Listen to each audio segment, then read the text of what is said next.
اعجاز احمد ڈوری صاحب کی بنا جو کوٹوا بنارس کی ایک اچھی نمائندگی کے حوالے سے جانے اور پہچانے جاتے ہیں، نعرے کے ساتھ استقبال کر لے۔ نعرے تکبیر پڑھنا چاہتا ہو تو اگر صبح کا اخبار ہو جا، کئی دن سے مکہ خالی ہے، ان آنکھوں کا کرایہ دار ہو جا۔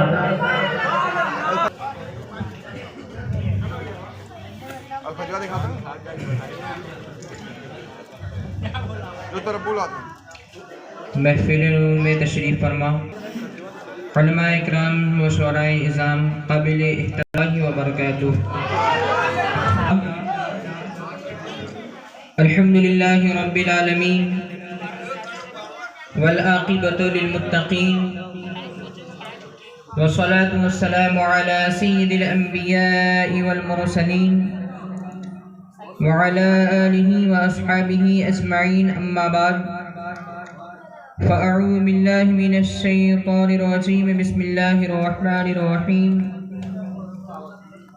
ام حسبتم ان تدخلوا الجنة ولما یأتکم مثل الذین خلوا من قبلکم مستهم البأساء والضراء وزلزلوا حتى يقول الرسول والذین آمنوا معه متى نصر اللہ الا ان نصر اللہ قریب۔ صدق اللہ البشیر القدیر وصدق رسولہ الرشید النذیر ونحن على ذلك لمن الشاہدین والشاکرین والحمد للہ رب العالمین۔ ان اللہ وملائکتہ یصلون علی النبی یا ایہا الذین آمنوا صلوا علیہ وسلموا تسلیما۔ صلی اللہ علی النبی الامی وآلہ صلی اللہ علیہ وسلم۔ صلاۃ و سلام علیک یا رسول اللہ صلی اللہ تعالی علیہ وسلم۔ عزیزان ملت اسلامیہ، آج تقریباً پچھلے 2-3 سالوں سے میں لوگوں کے درمیان تقریر کرتے چلا آ رہا ہوں۔ کہیں جائیں تو کہتے ہیں کہ یہاں کے لوگ نشہ خور ہیں بہت زیادہ، اس کے متعلق آپ کچھ اصلاح کی باتیں کریں۔ ٹھیک ہے، نشہ کسی محمد عربی کے غلام میں آ ہی نہیں سکتا۔ اگر وہ غلام ہے تو نشہ کو ہاتھ ہی نہیں لگا سکتا۔ دوسری چیز یہ ہے، کسی نے کہا کہ یہاں ایجوکیشن میں بہت پیچھے ہیں، اس کے متعلق کچھ اصلاح کی باتیں کریں۔ ہزار عنوانات ہے، کس پر بات کریں۔ سود خور لوگ ہیں، بیاج کا بزنس کرتے ہیں، اس پر بات کریں۔ بے پردہ عورتیں ہیں، اس پر بات کریں۔ جاہلیت بہت زیادہ ہے، اس پر بات کریں۔ دینی علم نہیں ہے، اس پر بات کریں۔ تو پھر مجھے اندازہ ہوا، ڈاکٹر اقبال کی زندگی کو میں نے پڑھا۔ شاعر مشرق اقبال یورپ کی گرد چھانتا رہے کئی سالوں تک، یورپ گیا، جرمنی، اٹلی، کئی ملکوں میں دیکھنے کے لیے گیا کہ دیکھے یورپ کیوں اتنا آگے جا رہا ہے، تاکہ وہ چیزیں دیکھ کر میں آ کر اپنی امت کو ایک پیغام تو دے دوں، میں آ کر اپنی قوم کو بتا دوں کہ تمہاری کامیابی کا راز کیا ہے۔ اقبال کہتا ہے، سائنس کے میدان میں بھی دیکھا، کئی سارے لیبورٹریز میں گیا، سائنسدانوں کو ترقی کرتے ہوئے دیکھا۔ میں نے سوچا کہ یہ سائنس کی فیلڈ میں آ کر بتاؤں مسلمانوں کو کہ اس میں کامیابی ہے۔ فزکس کو دیکھا، جغرافیہ کو دیکھا، میتھس کو دیکھا، بہت ساری چیزوں کو دیکھا یورپ میں رہ کر کے، اور سوچا کہ واپس آ کر کے اپنی قوم کو ایک پیغام دے دوں کہ اس میدان میں چلو گے تو تم کامیاب ہوگے۔ لیکن آخر میں وہ کہتا ہے اقبال، سارے میدان میں دیکھ کر کے آیا اور پھر اپنی امت کا، اپنی قوم کا مرض میں سمجھ گیا، بیماری میں سمجھ گیا، اور پھر جواب میں اس نے کیا بتایا، تمہاری کامیابی کا راز، تمہاری ترقی کا علاج صرف ایک ہے کہ محمد سے وفا تو نے تو ہم تیرے ہیں، یہ جہاں چیز ہے کیا لوح و قلم تیرے ہیں، ادھر ادھر نہ جاؤ، ایک چیز پر آ جاؤ، محمد عربی صلی اللہ تعالیٰ علیہ وسلم سے وفاداری کرو، نبی کونین صلی اللہ تعالیٰ علیہ وسلم کے وفادار غلام بن جاؤ، جن کے بارے میں خود ڈاکٹر اقبال نے ہی کہا تھا، نکل کر صحرا سے جس نے پلٹ دیا تھا تخت روما کو، نکل کر صحرا سے جس نے پلٹ دیا تھا تخت روما کو، سنا ہے قدسیوں سے میں نے کہ وہ شیر پھر بیدار ہوگا، وہ شیر پھر بیدار ہوگا، انہی نوجوانوں کی شکل میں بیدار ہوگا جن کے بارے میں اقبال نے ہی کہا تھا ٹل نہ سکتے تھے جنگ میں تو اڑ جاتے تھے، پاؤں شیروں کے بھی میدان سے اکھڑ جاتے تھے، تجھ سے سرکش ہوا کوئی تو بگڑ جاتے تھے، ارے تیگ کیا چیز ہے ہم تو توپ سے بھی لڑ جاتے تھے۔ عزیزان ملت اسلامیہ، علامہ کفایت علی کافی کا نام سنا ہوگا آپ نے۔ مجاہد آزادی کے طور پر انہیں پہچانا جاتا ہے، مگر نوجوان پھر رسول تھے۔ اعلیٰ حضرت جو ہیں صرف آزادی سے لڑنے والوں کی تعریف نہیں کرتے تھے۔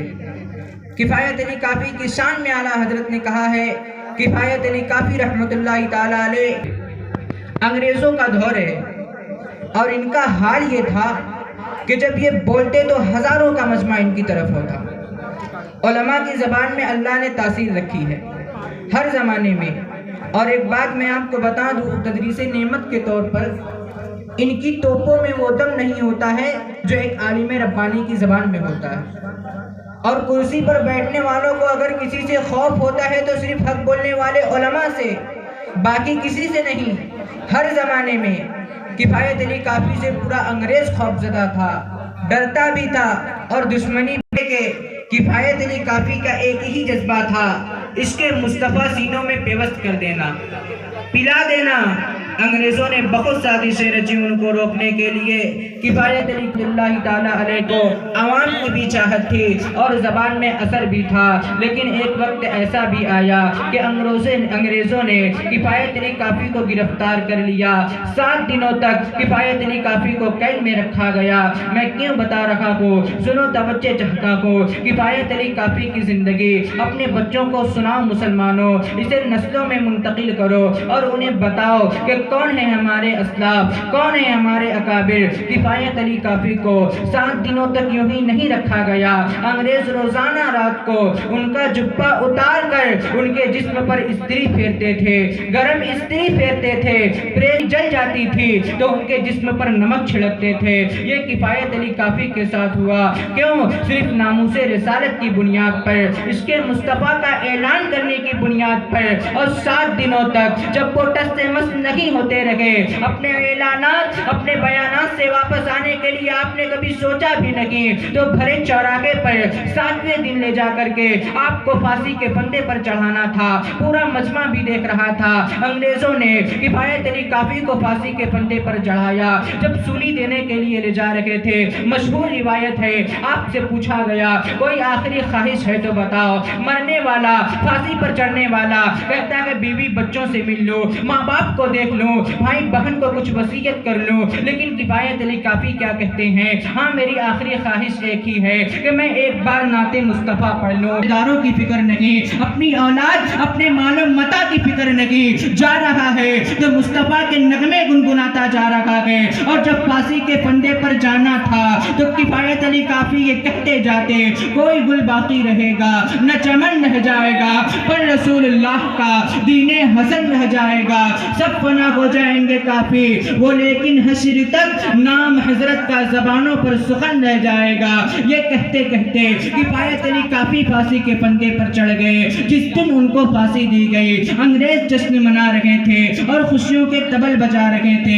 اب جو بات مجھے عرض کرنی ہے وہ یہ ہے کہ آج جو لوگ ڈرتے ہیں مرنے سے، پٹنے سے، قید ہونے سے، اور یہ سمجھتے ہیں کہ ناموس رسالت پر آج ہم بول لگے ہیں، اگر ہمیں قید کر لیا جائے یا پھانسی کے پھندے پر چڑھا دیا جائے تو کل اس مجمع کا کیا ہوگا، کل اس امت کا سہارا کون بنے گا؟ یہ سب سوچنا تمہاری ذمہ داری نہیں ہے، یہ فکر کرنا اللہ نے تمہارے ذمے میں نہیں رکھا ہے۔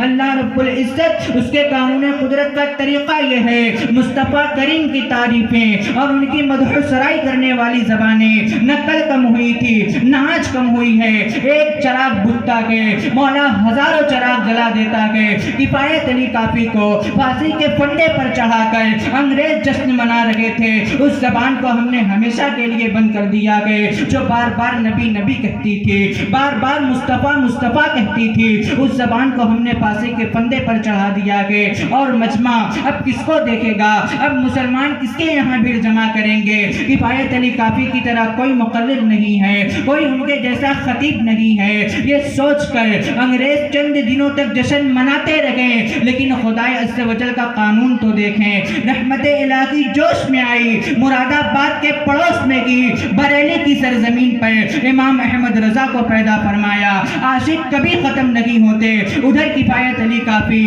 فارسی کے پندے پر چڑھ گئے اور ادھر بریلی کے امام احمد رضا پیدا ہو گئے۔ ایک عاشق جاتا ہے، کوئی گل باقی رہے گا، نہ چمن رہ جائے گا، پر رسول اللہ کا دین حسن رہ جائے گا۔ یہ گنگناتا ہوا وہ عاشق چلا گیا، لیکن اس کے بعد جو عاشق آیا وہ تو امام عشق و محبت کہلایا، وہ تو کروڑوں دلوں میں یہ عشق پیوست کر کے چلا گیا۔ یا رسول اللہ کروں تیرے نام پہ جاں فدا، نہ بس ایک جاں دو جہاں فدا، دو جہاں سے بھی نہیں جی بھرا، کروں کیا کروڑوں جہاں نہیں۔ یہ کون کہتا رہا؟ وہی عاشق صادق امام احمد رضا خاں فاضل بریلوی۔ اے مسلمانوں، ناموس رسالت کی حفاظت کرنا اگر اللہ نے تمہارے حصے میں رکھا ہے تو کر گزرو، یہ نہ سوچنا کہ میں کہاں تک پہنچوں گا، میرے ساتھ کیا کیا جائے گا، مجھے کیسے مارا جائے گا۔ یہ سب سوچنا تمہارا کام نہیں ہے، تمہیں تو بس اتنا فخر کرنا چاہیے کہ کروڑوں کے ہوتے ہوئے مصطفیٰ کی عزت کے لیے مولا نے مجھ نکمے کو چن لیا کہ اگر میں حاضر ہوتا تو مصطفیٰ کی عزت کے لیے، مصطفیٰ کی خدمت کے لیے، تو اس سے بڑھ کر کے اعزاز میرے لیے اور کیا ہو سکتا ہے۔ یہ ایک جان کیا کہ اگر ہو کروڑوں، یا رسول اللہ یہ ایک جان کیا کہ اگر ہو کروڑوں، تیرے نام پہ سب گوارا کروں میں، حبیب خدا کا نظارہ کروں میں، دل و جان ان پر نثارہ کروں میں۔ عزیزان ملت اسلامیہ، مصطفیٰ کریم کی عزت و عظمت میں اس انداز سے تمہیں بتانا چاہتا ہوں کہ تمہارے سینوں سے ڈر نکل جائے، تمہارے دلوں سے خوف نکل جائے۔ جس چیز کا خوف دکھا کر ایک لاٹھی سے مجمع منتشر کر دیا جاتا ہے وہ قوم تم نہیں ہو۔ تم اپنے سینوں کو مصطفیٰ کریم کے لیے سنبھال کر کے رکھنا، اپنی گردنوں کو حضور کی امانت سمجھنا۔